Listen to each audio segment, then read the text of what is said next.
afternoon, Royalwood. Kyle here. Video number 44, Thursday, June 18th, about 12:30 in the afternoon. So obviously back in here in the clubhouse, and I thought they were on lunch break, but apparently they're not. Here I happen to have my hands on the fabrication of the bar that was put in this week.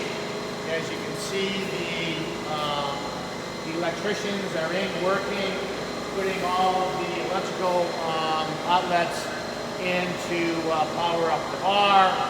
The plumbers will be in rather soon to start making the connections for the plumbing.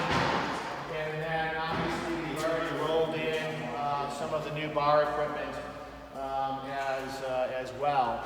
So the countdown is certainly on, as I mentioned to you last week, and we look forward to seeing. This is really, really good to see this portion of it commence. So on that note, the painters are in, the trim people are still in. They're moving along rather good, but next scene, I want to take you in and walk you through the kitchen and talk about food and beverage operations. We'll be right back.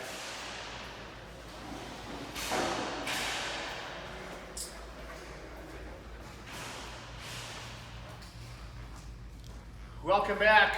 I'm now in your new kitchen location. So let me walk you through. A lot of you probably haven't seen the kitchen even in the past.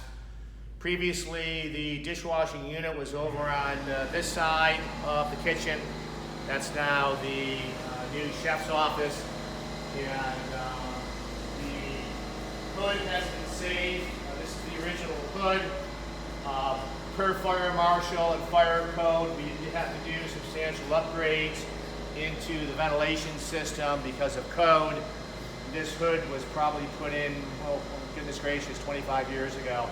But the hood as itself was certainly intact. The new dishwashing area is going to be over here. And then the service stations for the dining room are right along here, just inside from the dining room. The flooring is going to be completed Friday, and the good news about that is that now that the flooring is done, we can start moving equipment, our existing equipment and the new equipment. We can actually start moving it into the space. So as part of our value engineering, we did save the old kitchen line. In the culinary world, it's called the chef's line. So we'll be moving that into this space as well. And then the dishwashing units and all of that, those will start to be installed the week after next. So and then we'll start rolling everything out of the pods that we have out in the parking lot. And we can do that. So back over in here, we have some more food and beverage space for storage, things of that nature. And then this area will be used right now, at least for the opening season, as our banquet plate-up area, so that when we have trivia and we have events and dinner functions in the dining room, we will not have to close the grill room. So we will have a la carte dining going on in the grill room while we're doing a function in the dining room. So the kitchen layout allows us to do that, where in the past we couldn't do that. So if we had trivia, that was that. We couldn't do a la carte dining whatsoever. It was just impossible to do that. So this used to be where our old walk-in cooler and freezers used to be. And those are now going to go ahead and occupy the old fitness center space, which is basically right around here in the corner. So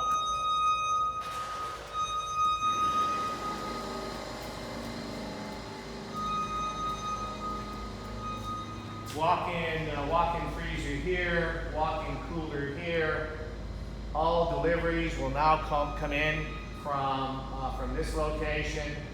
And then what we'll have here is all of storage and things of that nature for our food product and flour and sugar and canned goods, and all that will be in this space. So right now we are on track. We're looking at a opening date for full food service, November 1st. My goal would be to, at minimum, get the grill bar open and operating sometime in October. I suspect, and we're still on target for our CO to be sometime in August on our 70-day countdown schedule. There's no reason at this stage, or I should say a week later, that any of that has changed. And obviously, as we start moving in kitchen equipment, things of that nature, it just shows that we continuously are progressing. So that's a little bit plan on the food and beverage. The food truck and the tent, that will stay literally until we basically are opening up our doors for full food service here at the club. So it's rather exciting on that.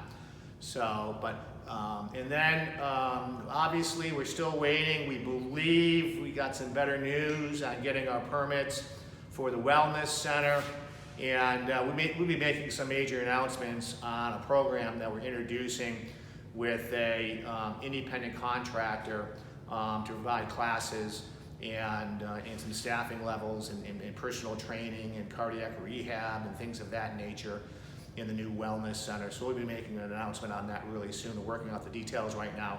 It's all really, really good stuff. I'm really, really excited about it, as well as our fitness committee, who's completely in the know on all of this, and we've endorsed it as well. So that's going to be coming out rather soon.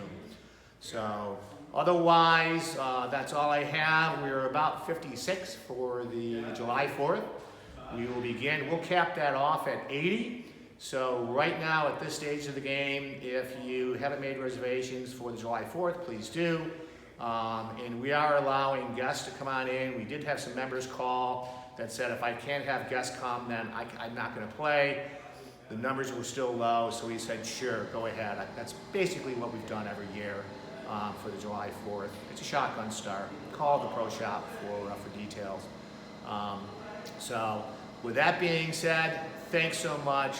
Have a great upcoming weekend, and as you can see, progress is being made every day. Thanks, everyone.